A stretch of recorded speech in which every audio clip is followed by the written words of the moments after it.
All right, let's see what we can do here. Maybe I should just stick to cooking them. Almost broke eggs. Hey guys, welcome back to Not For Nothing Homestead. I'm Ginger. Thank you for stopping in today. So you saw the apples in a video that I did a couple days ago. So we're going to take some of these apples and we are going to do something amazing with them in this pot. And then over here, I got a couple chores going on today. I cleaned out the freezer of all of my chicken bone carcasses, all of my leftover veggies, the celery tops, the onion skins, all of that stuff. So I've got broth because I've only got 2 cans left. So I got broth I got to make today, and I am going to make something wonderful with the apples. Okay, project number 1 is going to be the chicken broth. And I have a ton of carcasses, but not a ton of veggies. So hopefully it'll be real chickeny. So I do have a lot of onion skins though. So there's some. Here's some more. I'm telling you, I save them all, guys. Whether you get them from rotisserie chickens or chickens you cooked yourself. So there's all of that. Then we'll throw the veggies in. And onion peels. Here is a bag of onion peels. And the tops and the ends and all that good stuff. And then this has a few scraps in it of celery tops and things like that. Not a lot though. So, okay. So that, you just dump all that in. Into that, I'm going to add, get all this water off my hands, about a handful of peppercorns. Okay, maybe a little bit more. That's probably about a tablespoon. We're going to add some bay leaves. 1. I like this flavor. So we'll add 3. We're going to add a couple of glugs. You know, a glug of vinegar. One more.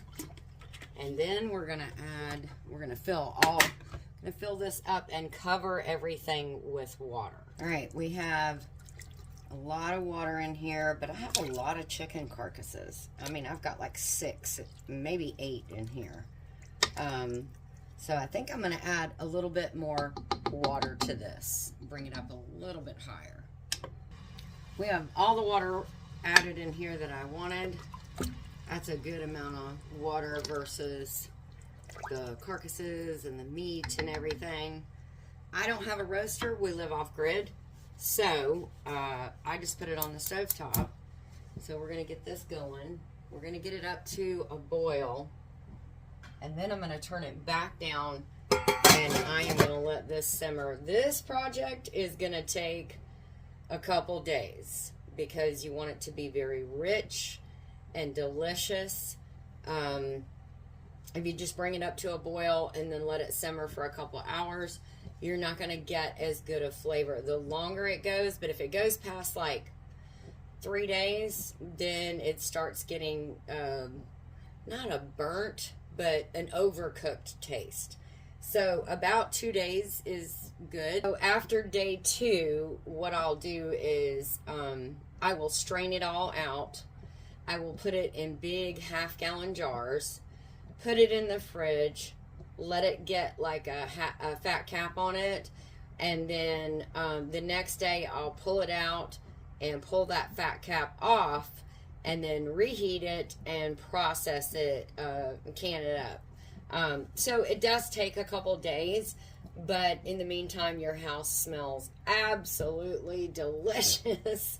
And everybody is dying to get just like a little cup of broth to sip on. So, project 1 is started. All right, let's see what we can do here. Maybe I should just stick to cooking them. Almost broke eggs. Okay, so now on to the real part of project number 2. We are going to take all these apples. I have 16 apples. And we are going to peel, core, and dice these up. We are going to make a filling, not for a pie, for those little breakfast apple-filled croissants that you can buy in the store. You can buy croissant packs by themselves. You can make the icing at home. But we never have those little filling packs that come in there too to fill the croissants up. So we are going to make some of those with these apples. I was going to do applesauce. We do love applesauce. But I just feel like it will get used faster if we do it this way. So I'm going to show you how easy this is. It is really, really going to blow your mind. Okay? Let's get to work. All right, all the apples are diced and sliced. I've got this pan out. I have 1 stick of butter. I'm going to melt this. Turn it on like a medium. And melt this 1 stick of butter. There we go. And to that, I'm going to add my cinnamon, but I want to get this butter melted down just a little bit. It's already doing pretty good.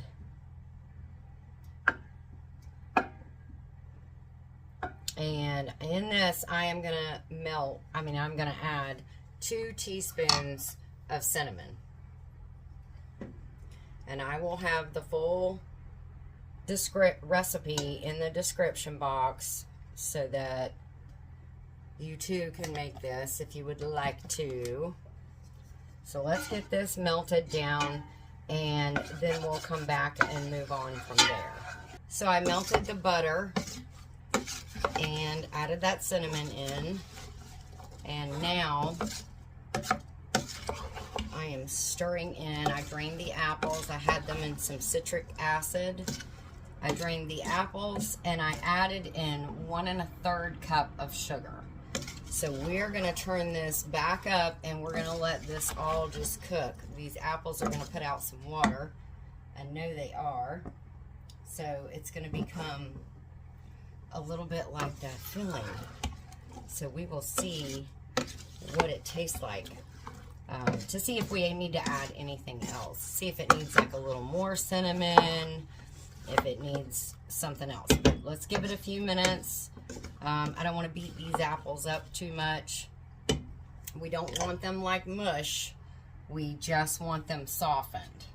So let's put a lid on them and we'll be back in about 5 minutes. All right, so I let the apples cook for 5 minutes and then I took 4 teaspoons of cornstarch and 2 tablespoons of water, and I mixed that together so that this syrupy part would get thick.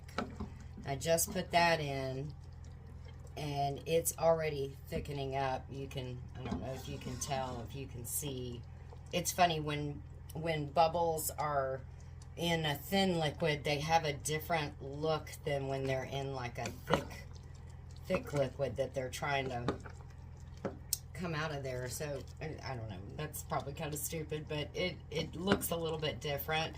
The apples have sweat way down and all that syrupy goodness looks so good. So this is what I'm going to transfer into baggies so that we can fill up some of the apple croissants. I have let it cool for a little bit and look how beautiful and thick and yummy that looks. That is going to go so well in a baked croissant. I mean, that is amazing. So that project is, well, besides bagging it up, this project done. Check that one off the list.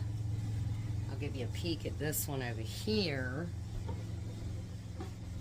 Here is project number 2, and it is well underway. It smells delicious. I have it simmering, and it smells absolutely delicious. It doesn't look good. I'm sure it doesn't look good at all, but it smells absolutely delicious. So this, again, like I said, it's going to be a couple of days this project will take, but we'll cover that back up and let that keep going. We did that all together.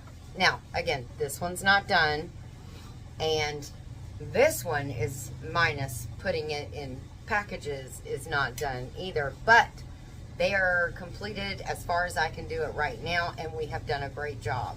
So thank you guys for stopping in, and hopefully if you find yourself with some extra apples, maybe you will want to try this as well.